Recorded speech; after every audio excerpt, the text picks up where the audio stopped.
So good evening everyone. Once again welcome back to our channel JEE Maths by Arjil sir. So today we are going to discuss the solution of triangle.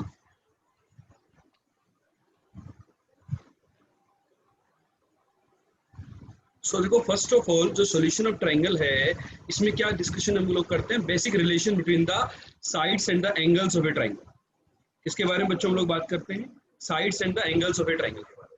तो इसमें देखिए let in a triangle ABC, तो standard notation है capital ABC are the angles, small ABC are the letters. जो semi perimeter होता है वो होता है a + b + c/2 और ये property sum of the two side is greater than the third side, sides जो होती है वो पॉजिटिव होती है। ठीक है, अब हम बात करते हैं सबसे पहले यहाँ पर एक साइन रूल के बारे में।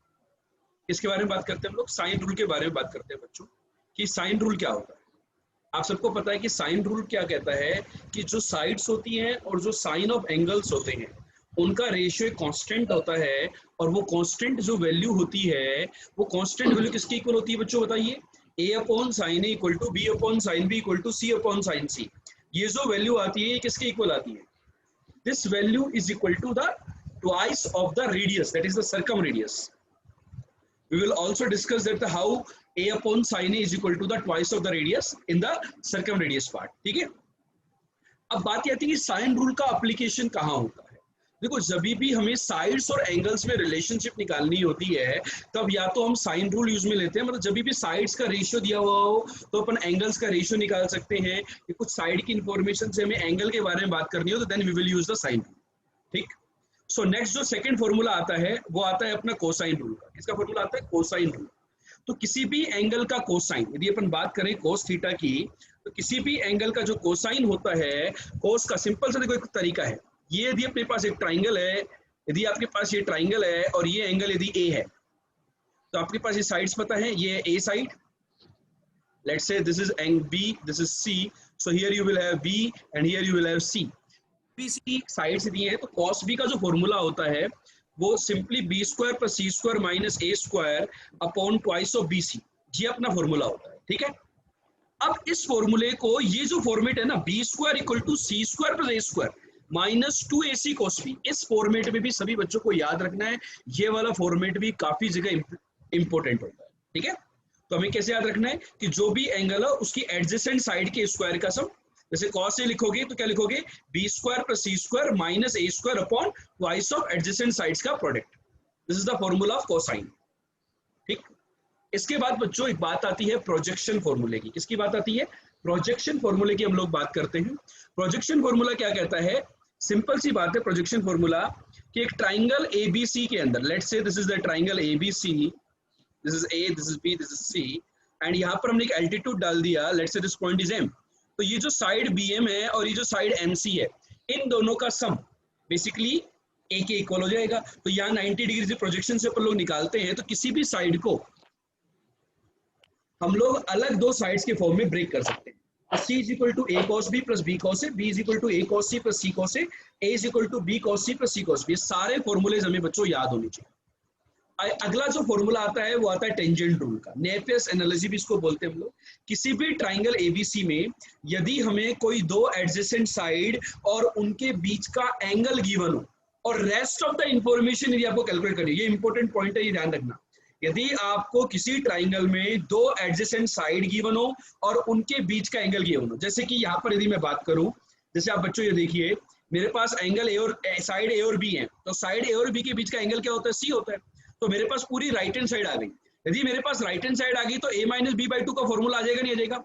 और यदि आपको एंगल C पता है तो a + b + c कितना होता है? 180 डिग्री, तो इनडायरेक्टली a + b आ गया। तो अपन सारी इंफॉर्मेशन कैलकुलेट कर सकते हैं। तो ये रूल याद रखना है कि जब भी ट्राइंगल के अंदर दो साइड एडजेसेंट साइड, दो साइड कोई भी देखोगे तो एडजेसेंट साइड होंगी ट्राइंगल के अंदर, और उनके बीच का एंगल गिवन हो, तब आंख बंद करके आपको नेपियर्स एनालॉजी अप्लाई करना है। ठीक है, तो tan a - b/2, इसको याद करने के लिए cot c/2 याद नहीं रखो तो इसको नीचे ले जाकर के यहाँ पर tan a + b/2 भी लिख सकते हो। Similarly we are having another second formula. ठीक है बच्चों, ठीक है। इसके बाद बच्चों बात होती है हाफ एंगल फॉर्मूला की। किसकी बात होती है? हाफ एंगल फॉर्मूला की। sin a/2 sin b/2 sin c/2 के, cos b/2 cos c/2 और tan a/2 tan c/2, इन सब के हाफ एंगल के फॉर्मूले में याद रखने हैं। इनका हाफ एंगल का फॉर्मूला सिंपली प्रूव किया जा सकता है कोसाइन फॉर्मूले की हेल्प से। अब इसमें ये जो tan a/2 का जो फॉर्मूला है ना बच्चों, tan a/2 वाला, tan a/2 ये वाला, ये जो फॉर्मूला हमने डिराइव किया ये वाला, इसका दूसरा फॉर्मेट होता है डेल्टा अपॉन एस माइनस ए। ये भी ध्यान रखना। यदि मैं इसके न्यूमरेटर को एस माइनस से मल्टीप्लाई कर देता हूं तो न्यूमरेटर के अंदर डेल्टा, जो हीरोज फॉर्मूला होता है डेल्टा का, उस फॉर्मेट में कन्वर्ट हो जाता है। तो हाफ एंगल के जो फॉर्मूले आपको स्क्रीन पे दिखाई दे रहे हैं, ये सारे के सारे फॉर्मूले आपको याद होने चाहिए। ठीक, नेक्स्ट जो डिस्कशन है हमारा वो आता है area of the triangle. Area of the triangle, देखो यहाँ पे डायग्राम से आपको दिख रहा होगा कि एरिया ऑफ द ट्राइंगल क्या है।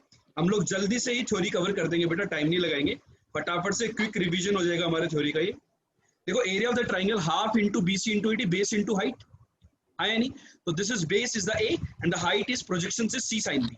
तो यहाँ हाफ ए सी साइन बी आ गया। तो यहाँ से साइन सी का वैल्यू भी लिख सकते हो आप एडी बाई बी, या एडी का वैल्यू लिख सकते हो बी साइन सी, परपेंडिकुलर की डिस्टेंस। तो किसी भी ट्राइंगल के अंदर परपेंडिकुलर कितना आ गया, बी साइन सी की इक्वल आ गया। तो अपन जो ट्राइंगल का एरिया होता है उसके मल्टीपल फॉर्मूलेज हमें याद रखने हैं। हाफ एडजेसेंट साइड्स का product into sine of angle between them, half BC sine है, हाफ सीए साइन है। इस तरीके से हमें सारे फॉर्मूले याद रखने हैं। अब यदि मैं ट्राइंगल की ही बात कर रहा हूं तो यहाँ ट्राइंगल में एक इंपॉर्टेंट बात ये होती है, यहाँ पर यदि मैं साइन ए की वैल्यू लिख दूं 2 sin a/2 cos a/2, इसको ब्रेक कर दूं तो ये हीरोज फॉर्मूला डिराइव हो जाता है। ठीक, ये वाली बात भी ठीक है। अब मेरी हाफ बीसी साइन है, ये वाला फॉर्मेट सबने पढ़ा होगा, लेकिन एसओटी से कई बार दूसरे फॉर्मेट में कन्वर्जन के फॉर्मूले आ जाते हैं बच्चा एग्जाम के अंदर। दूसरे फॉर्मेट के अंदर कन्वर्जन के क्वेश्चंस आ सकते हैं। तो यहाँ पर बी और सी को अपन ने with the help of sine rule convert कर दिया है, के साइन बी के साइन सी के फॉर्मेट में कन्वर्ट कर दिया। अब इसको के को अपन ने ए अपॉन साइन ए लिख दिया with the help of the sine rule. तो यहाँ पर आपके पास ये पूरा का पूरा formula in terms of sine angle convert हो जाता है। तो कई बार एरिया ऑफ द ट्राइंगल को in terms of sine angles के बारे में बातचीत करी जा सकती है, उसको अपन इस तरीके से बात करेंगे। ठीक है, चलो नेक्स्ट बात करते हैं बेटा, circles connected with A triangle. एक ट्राइंगल से कौन कौन से सर्कल कनेक्टेड होते हैं? एक हमें पता है सर्कम सर्कल कनेक्टेड होता है, एक इन सर्कल होता है, एक्स सर्कल होता है। तो ये सारे सर्कल्स के बारे में जरा सा एक क्विक रिवीजन हम लोग करते हैं। देखो, एक सर्कल जो कि angular points of the circle से पास करता है उसको हम क्या बोलते हैं बेटा? सर्कम सर्कल बोलते हैं। The centre of the circle is, जो सर्कम सर्कल होता है वो तो सबको याद रहता है। देखो, सर्कम सर्कल आप सभी को याद रहता है कि सर्कम सर्कल भाई ये होता है कि ट्राइंगल एबीसी के एंगुलर पॉइंट से पास कर दिया तो इसका सेंटर अपना सर्कम सेंटर होता है। लेकिन कई लोग इस बात को, स्ट्रेट लाइन के कंसेप्ट को भूल जाते हैं कि ये जो सर्कम सेंटर होता है, ये जो सर्कम सेंटर की हमने बात करी, इसका जो सेंटर आया, ये जो सर्कम सेंटर आया, ये वाला पॉइंट, ये सर्कम सेंटर जो होता है ये साइड्स के परपेंडिकुलर बाइसेक्टर का पॉइंट ऑफ इंटरसेक्शन होता है। तो इससे लोकस से रिलेटेड प्रॉब्लम भी हम बोल सकते हैं कि it is the locus of the point of intersection of the perpendicular bisector. यदि वो ट्राइंगल वेरी कर रहा हो, मूव कर रहा हो, तो वो सर्कम सेंटर वेरी कर सकता है, किस पाथ पे वो लाई करेगा। ठीक है, तो ये रेडियस जो होती है इसकी सर्कम सर्कल की, उसको हम कैपिटल आर बोलते हैं। This R is known as the circumradii. ठीक है, अब यहाँ पर एक कंसेप्ट है बेटा, यदि एक्यूट एंगल ट्राइंगल होता है तो सर्कम सेंटर जो होता है वो ट्राइंगल के अंदर लाई करता है, ऑब्ट्यूस एंगल ट्राइंगल के अंदर ये बाहर लाई करता है, और राइट एंगल ट्राइंगल के अंदर ये मिड पॉइंट ऑफ हाइपोटेनस होता है। क्या होता है? ये मिड पॉइंट ऑफ हाइपोटेनस होता है। अब मैं बात करता हूँ सर्कम रेडियस के बारे में। सर्कम रेडियस का फॉर्मूला, यदि अपन इससे प्रोजेक्शन करके एल्टीट्यूड ड्रॉ करके, देखो जब भी सर्कम रेडियस आप बनाओ तो ट्राइंगल के सेंटर से साइड के ऊपर परपेंडिकुलर ड्रॉप करके सेंटर को वर्टाइसिस से ज्वाइन जरूर से करना है। उससे आपके पास साइन रूल लगा देना, वहां से आपके पास रिलेशन आ जाएगा। ठीक, जैसे आप यहाँ पर देख सकते हो कि ये जो पॉइंट है सेंटर ओ, इस सेंटर ओ से बेटा मैंने क्या करवाया, यहाँ से परपेंडिकुलर डाला, तो यहाँ सर्कमफ्रेंस में ये जो एंगल ए बना रहा है तो यहाँ पर 2a बनाएगा सेंटर पे, तो ये भी ए और ये भी ए। तो यहाँ पर सर्कम रेडियस की जो वैल्यू हो जाएगी आर की, यहाँ पर ये जो लेंथ होगी बी डी, ये a/2 हो जाएगी। यहाँ पर साइन रूल लगाओगे तो इस ट्राइंगल में OBD में sine A equal to a/2 equal to R, तो यहाँ से ये फॉर्मूला डिराइव हो जाता है। ठीक है, तो बेटा यहाँ पर हमें ये फॉर्मूला याद रखना है। सर्कम रेडियस का ये फॉर्मूला सबको याद रहता है, लेकिन ये वाला फॉर्मूला कई बार बच्चे भूल जाते हैं। कौन सा? ABC अपॉन 4 डेल्टा वाला। तो ये वाला फॉर्मूला भी अपने को ध्यान रखना है। देखो साइन ए का वैल्यू 2 डेल्टा बाई BC होता था, यहाँ से आर का वैल्यू हमारे पास आया a/2 साइन ए, या साइन ए की वैल्यू डाल दे तो आर का वैल्यू ABC अपॉन 4 डेल्टा भी डिराइव हो जाता है। ये वाली बात सभी बच्चों क्लियर है? चलो अब बच्चों हम बात करते हैं इन सर्कल के बारे में। एक ऐसा सर्कल जो कि इंस्क्राइब करता है, इंस्क्राइब का मतलब साइड्स को टच करते हुए निकलता है, उसको हम बोलते हैं इन सर्कल। और इन सर्कल की जो रेडियस होती है वो होती है स्मॉल आर। अब बात ये आती है इन सर्कल किसका पॉइंट ऑफ इंटरसेक्शन होता है? इन सर्कल जो होता है इंटरनल एंगल बाइसेक्टर, ये जो एंगल बाइसेक्टर्स हैं इनका पॉइंट ऑफ इंटरसेक्शन होता है अपना इन सेंटर, ये वाला जो point in centre is the internal angle bisector का पॉइंट ऑफ देख इंटरसेक्शन लिया। होता है। तो बात ये आएगी कि भाई इसका फॉर्मूला क्या होगा इन रेडियस का, ये जो आर होगी इसको जो सर्कल जो इंस्क्राइब करेगा, जैसे इंस्क्राइब करने वाला सर्कल कुछ इस टाइप का होगा, इस टाइप का, इस टाइप से, ठीक है। तो ये जो इंस्क्राइब करने वाला जो सर्कल होगा इसकी जो रेडियस होगी वो कितनी होगी, तो रेडियस की देखो बेटा बहुत सारे फॉर्मूले हैं। पहला फॉर्मूला में याद रखना है डेल्टा बाई एस। अब याद रखो tan a बाई 2 का फॉर्मूला होता था delta upon S S minus A, तो डेल्टा बाई एस की वैल्यू पर लिख सकते हैं S minus A tan a by 2, ये वाला S minus B tan b by 2, S minus C tan c by 2। दो फॉर्मूले तो ये हो गए, ये फॉर्मूले सभी बच्चे याद रखते हैं। इसके अलावा एक फॉर्मूला और है बच्चों, बेसिकली दो फॉर्मूले हैं वैसे देखा जाए तो, इन टर्म्स ऑफ ये और इन टर्म्स ऑफ ये। तो यहाँ पर ये जो फोर्थ फॉर्मूला है ना, small r is equal to 4 times capital R sine a by 2 sine b by 2 sine c by 2, इस वाले फॉर्मूले को अच्छे से सभी लोग याद कर लेना। ये फॉर्मूला बहुत ज्यादा इंपॉर्टेंट है। इन रेडियस का और सर्कम रेडियस का आपस में क्या रिलेशन होता है, वो रिलेशन यही है, r is equal to 4r sine a by 2 sine c by 2 sine c। ये अपना प्रूफ है कि भाई अपन तीनों ट्राइंगल के एरिया का सम डेल्टा के इक्वल कर सकते हैं। यहाँ पे 3 ट्राइंगल बना देंगे ए आई बी, ये प्रूफ जो है ये इंपॉर्टेंट है, ठीक है। चलो अब बात करते हैं एस्क्राइब्ड सर्कल्स के बारे में। ए सर्कल जो कि दो साइड को which touches the side BC and the two side AB and AC produced of a triangle ABC is called the ascribed circle opposite to angle A. The radius is denoted by R1, similarly R2 and R3. देखो ascribed circle किस प्रकार का दिखता है उसको देखते हैं, पहले समझते हैं ascribed circle। देखो ये जो ट्राइंगल था ABC दिख रहा है आपको डायग्राम में, ट्राइंगल ABC, ए का इंटरनल एंगल बाइसेक्टर ये गया AI1 इंटरनल एंगल बाइसेक्टर, और B और C का ये जो BI1 और CI1 है ये एंगल B और C के एक्सटर्नल एंगल बाइसेक्टर से, क्या है एक्सटर्नल एंगल बाइसेक्टर। तो A का इंटरनल और B के एक्सटर्नल एंगल बाइसेक्टर का जो पॉइंट ऑफ इंटरसेक्शन है I1, इसको बोलेंगे excentre 1। This is the opposite to the vertex A से, ए के इंटरनल से निकलता हुआ, ऐसे बी के इंटरनल से निकलता हुआ यहाँ पर, जहां पर मेरा ये हाइलाइटर है पॉइंटर है, यहाँ पर अपना आएगा I2। ऐसे सी से निकलता हुआ बेटा, ऐसे सी से निकलता हुआ यहाँ पर आएगा I3। सिमिलरली 3 एक सेंटर होते हैं बेटा, ठीक है। तो मैं यही बात कर रहा था कि एक का इंटरनल जो कि अपनी BC साइड को टच करेगा और एक इनकी एक्सटेंडेड को, AB और AC की एक्सटेंडेड को टच करेगा। तो ये जो I1 E है ये भी R1, ये जो अपनी परपेंडिकुलर, यहाँ पे देखो DI1 परपेंडिकुलर नहीं होगा, D इज दिस पॉइंट, और ये जो पॉइंट है ये अलग है, यहाँ पर ये I1 R, ये रेडियस R1, ये भी R1, ठीक है। तो यहाँ पर अपन दो ट्राइंगल के एरिया से अपन इसका फॉर्मूला निकालते हैं। तो R1 का वैल्यू आता है delta upon S minus A, R2 का वैल्यू आता है delta upon S minus B, और R3 का वैल्यू आता है delta upon S minus C. ये ध्यान रखना है बच्चों अच्छे से, ठीक। इसके बाद देखते हैं बेटा, ये सारे फॉर्मूले अपने को कन्वर्जन करके आ जाएगा, ये सारे फॉर्मूले अपने को ध्यान रख लेना, इंपॉर्टेंट है सारे के सारे फॉर्मूले। नेक्स्ट इज ऑर्थो सेंटर की डिस्टेंस, जो स्पेशल पॉइंट्स होते हैं ट्राइंगल के, उनकी स्पेशल पॉइंट्स की वर्टाइसेस से और साइड से डिस्टेंसेस के फॉर्मूले बहुत ज्यादा इंपॉर्टेंट है, एडवांस पॉइंट से उनमें कई बार क्वेश्चन लगता है। जैसे क्वेश्चन कैसे बनेगा, यहाँ पर एक क्वेश्चन मैं आपको बताता हूँ बेटा, कैसे क्वेश्चन बनेगा यहाँ पर समझना। एक जैसे कि ट्राइंगल ABC, ठीक है, यहाँ पर मैंने ऑर्थो सेंटर है और यहाँ पर सपोज सरकम सेंटर है C।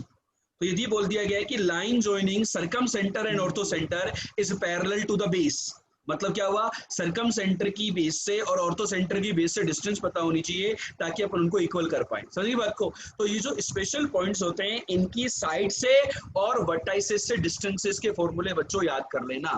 जैसे कि मैं भी क्या बता रहा हूँ आपको, ऑर्थो सेंटर की डिस्टेंसेस के बारे में मैं बात कर रहा हूँ यहाँ, ठीक है। तो ऑर्थो सेंटर की यदि मैं डिस्टेंसेस की बात करूँ तो ये जो मेरा पॉइंट है ये O पॉइंट है, इसको ध्यान से समझो। इस पॉइंट को A पॉइंट, ये तो वर्टेक्स से डिस्टेंस होगी, तो यदि अपन इनको कैलकुलेट करते हैं बेटा O डैश से, सॉरी ये पॉइंट, तो O डैश का A से जो डिस्टेंस आता है, वर्टाइसिस से जो डिस्टेंस आता है ऑर्थो सेंटर का, वो होता है 2r cos A 2r cos B 2r cos C। और जो साइड से डिस्टेंस आता है O डैश का, साइड के से जो डिस्टेंस की बात करूं तो वो होता है 2r cos B 2r cos C cos A 2r cos A cos B। इस प्रकार की मेरे डिस्टेंसेज यहाँ पर आते हैं। अब बच्चे यहाँ पर देखो, ये जो इंपॉर्टेंट रिलेशन है ये ध्यान देखो, ortho centre of the triangle is the in centre of the parallel triangle. जो आपका ऑर्थो सेंटर होता है किसी भी ट्राइंगल का, वो क्या होता है, incentre of the pedal triangle. तो बात यह आएगी कि पेडल ट्राइंगल क्या होता है। बेटा देखो पेडल ट्राइंगल क्या होता था, याद कीजिए, किसी भी ट्राइंगल के अंदर अपन एल्टीट्यूड डाल देते हैं, एल्टीट्यूड का पॉइंट ऑफ इंटरसेक्शन। इसका पॉइंट ऑफ इंटरसेक्शन बेटा एल्टीट्यूड का। तो ये जो ट्राइंगल बनता है इसको बोलते हैं पेडल ट्राइंगल। तो बाहर वाली ट्राइंगल का ऑर्थो सेंटर और अंदर पेडल ट्राइंगल का इन सेंटर दोनों सेम होते हैं। दोनों क्या होते हैं? सेम होते हैं। ये आपको ध्यान रखना है, इंपॉर्टेंट पॉइंट है ये, ठीक। I1, I2, I3 यदि इनके एस्क्राइब सर्कल्स हैं अपोजिट टू ABC, तो बाहर वाले ट्राइंगल का जो एस्क्राइब सर्कल ट्राइंगल है उसका इन सर्कल अपना I is the ortho centre होगा I1, I2, I3 का। सेंट्रोइड जो होता है वो 2:1 में डिवाइड करता है ऑर्थो सेंटर को, ये तो हमें पता ही है। Circle circumscribing the pedal triangle of a given triangle bisects the sides of a given triangle and also the line joining the vertices of a given triangle to ortho center. This is known as a 9-point circle. वैसे कोई काम का नहीं है, 9-point circle ज्यादा use में नहीं आता, ठीक है, उसको छोड़ो। अपन बात करते हैं सेंट्रोइड की। सेंट्रोइड क्या होता है? पॉइंट ऑफ इंटरसेक्शन और मीडियन होता है। सेंट्रोइड 2:3 के रेशियो में डिवाइड करेगा। यहाँ पर एक इंपॉर्टेंट फॉर्मूला मैं बताने जा रहा हूँ जो बच्चे याद नहीं रखते हैं। देखो एक तो फॉर्मूला होता है मीडियन की लेंथ का, और एक ये जो मीडियन होती है ना, जैसे ये जो एडी मीडियन है, ये जो थीटा एंगल बना रही है साइड के साथ, कई बार इसका भी एप्लीकेशन आ जाता है। तो इसका अपन थोड़ा सा डेरिवेशन देख लेते हैं। ये जो एंगल है बीटा, ये एंगल गामा, ये थीटा। तो अपने को ये जो एजी साइड है 2/3 ऑफ BD ये सब होगा, और मीडियन की लेंथ से अपन अपने फॉर्मूला आ जाएगा। तो जो मीडियन की लेंथ आती है AD, वो आती है 1/2 √2B² + 2C² - A²। Similarly we will be having the formula of BE and इस प्रकार के फॉर्मूले होते हैं। अब ट्राइंगल के अंदर यदि मैं साइन रूल लगाता हूँ, साइन गामा अपॉन साइन सी, साइन गामा अपॉन साइन सी, देखो कैसे लगा रहे अपन, साइन गामा अपॉन साइन सी, गामा ये सी इसके अंदर ADC के अंदर, ठीक है, साइन गामा अपॉन साइन सी यदि आप लगाओगे तो आ जाएगा DC अपॉन AD। DC की वैल्यू अपने को A पता है और AD की वैल्यू मीडियन की लेंथ निकाल ली, तो यहाँ से साइन गामा आ जाएगा। इसी प्रकार से साइन बीटा निकाल लिया। आप ओरिजिनल ट्राइंगल में साइन थीटा अपॉन साइन सी लगाते तो वहां से साइन थीटा की वैल्यू। तो इस प्रकार से आपको साइन रूल की हेल्प से वो वाला एंगल निकालना आना चाहिए जो कि मीडियन साइड के साथ बना रही है। इसका फॉर्मूला कई बार पूछा जा सकता है ऑप्शन पर, तो ये एक एडवांस लेवल की प्रॉब्लम है, ध्यान रखना इसका। एक्सेंट्रिक ट्राइंगल जो अपन बात कर रहे थे अभी, कि जो ट्राइंगल ABC है, देखो ये ट्राइंगल ABC, ये एक्सेंट्रिक ट्राइंगल है I1, I2, I3। तो इनके एंगल्स के बारे में हमें पता होना चाहिए। तो यहाँ पर देखो पैडल जो ट्राइंगल बनता है उसके एंगल होते हैं π-2a, π-2b, π-2c। तो एक्सेंट्रिक के ट्राइंगल हो जाएंगे 90 - a/2, 90 - b/2, 90 - c/2, ठीक है। तो triangle I1, I2, I3 is a triangle of ABC pedal triangle. इसका ये जो बाहर वाला जो ट्राइंगल है ये ABC का एक्सेंट्रिक ट्राइंगल है, और ट्राइंगल I1, I2, I3 का ट्राइंगल ABC पैडल ट्राइंगल, ये ध्यान रखना, ठीक है बच्चों, यहाँ तक क्लियर है पार्ट। अब यहाँ पर एक इंपॉर्टेंट डेफिनेशन या फिर याद रखना फॉर्मूला, कुछ बच्चे इसको याद नहीं रखते हैं। I1, I3, ये जो एक्सेंटर जो है ना I1, I3, I1, I2 और I2, I3, ये इन वर्टाइसेस से पास करेंगे, और इनकी जो डिस्टेंसेज होती है वो ये होती है 4r cos B/2, 4r cos C/2 and 4r cos A/2। ये आपको ध्यान रखना, जिस एंगल से पास करती जो साइड वो वाला एंगल आएगा, याद रखने के लिए। जैसे I2, I3 याद रखना है तो cos A/2 का फैक्टर आएगा।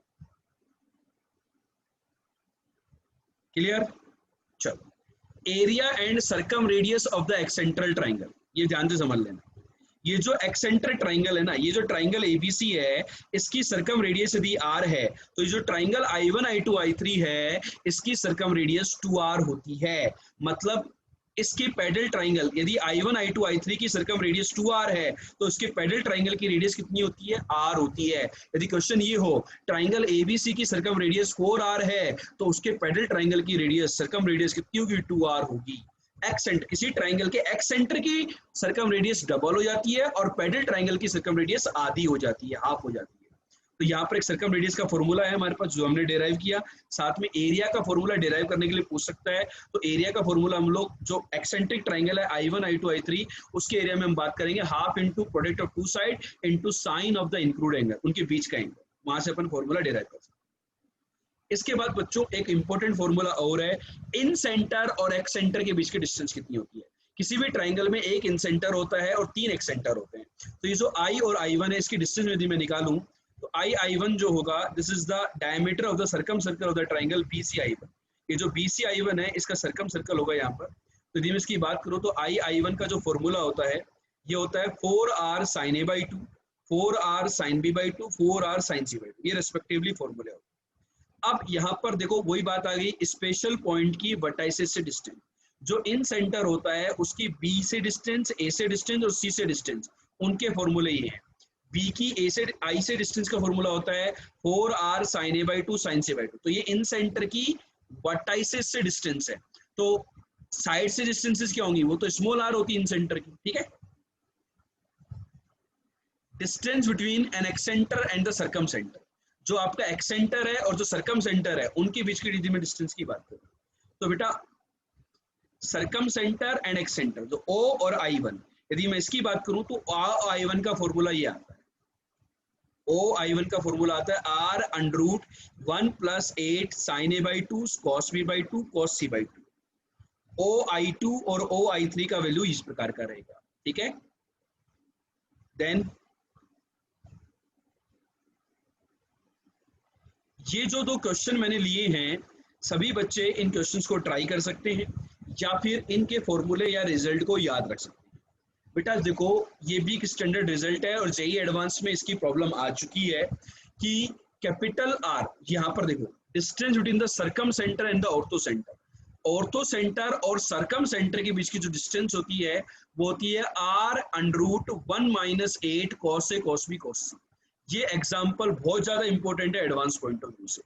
और इसी के साथ साथ circum centre and in centre के बीच की जो डिस्टेंस होती है उसका भी अभी प्रूफ बताया जाएगा क्या होता है, ठीक है। तो ये वाला फॉर्मूला आप चाहे तो नोट कर लो, R√1 - 8 cos A cos B cos C।